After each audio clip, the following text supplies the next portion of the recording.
So now I'll explain the other part of the project. It is that the CI CD in the DNS management. It's like here I have the Netlify. There is the tool that I use for it. Um, it's here. So in this page I can choose my own DNS that I use. So when I create my primary domain, automatically he pointed from here. That is my subdomain.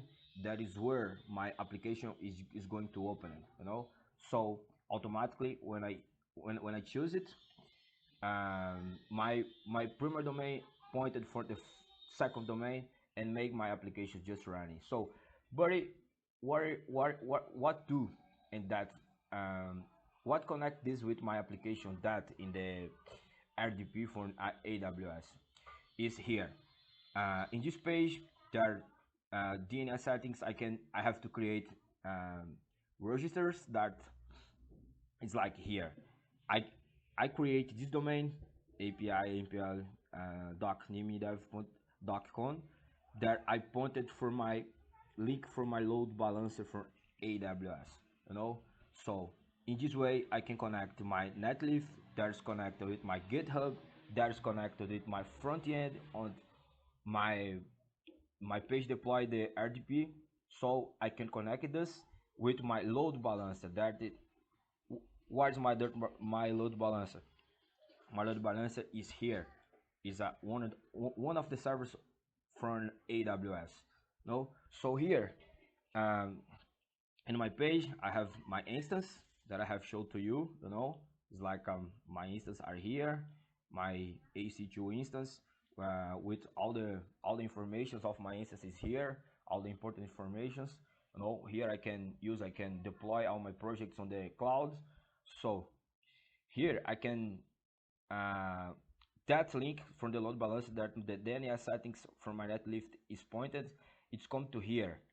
Here is my load balancer. You know, that's the name, that's the information, that's active. You know, so um, here are other informations. You know, it's like in my load balancer I have the listeners. You know, that's the two ports, the this port and this port. I use this port because what? Because all the DNS from the web today use HTTPS because it's secure. No one use more HTTP. So I need all the requisition that is going to have made for to my API is going to take HTTPS. So, but I program my applications already only in this way in HTTP. So with the load balance, I can take the certificate for to use HTTPS, and also it's like here my load balancer have the listen, that is the port where the Netlify will will communicate with my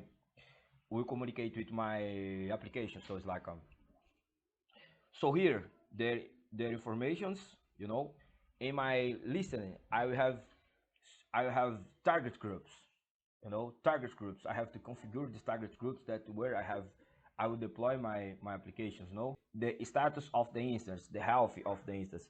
So we here we can see that everything is just working, you know, everything is just working. And here is the proof that everything is working. It's good and deploy and begin and connected. So is the is the way that we have to precurve. Of course, I have explained for in a slowly way. So, but it can be really faster. You know, is the right way that I have used. Is the way that I have used for to create my applications, for to connectate my applications, the backend with the front end, for to deploy my applications in the RDP from the AWS. From then, from to send it for GitHub. To GitHub, I send it from Netlify. From Netlify, I pointed from AWS load balancer. From load balancer AWS, I configured the HTTPS certificate, and I pointed from here, and everything is working. And all this way that I have described for you is just here. SQL, you know, ideal with Java, Here we use the programmation language, all the class and package. So from here we come from the front end that it's represented for this archive, you know. So then when it's everything back end and front end is is right, we used Git, and everything is come to here from GitHub, and so my GitHub is connected with my Netlify, and all my Netlify is here. Here in my Netlify I can choose my primary domain, and I can point at my second domain from the load balancer, and so my load balancer is configured here in my AWS page. And also in my AWS page we configured the target groups, and with the target groups we have the information that my application is healthy. So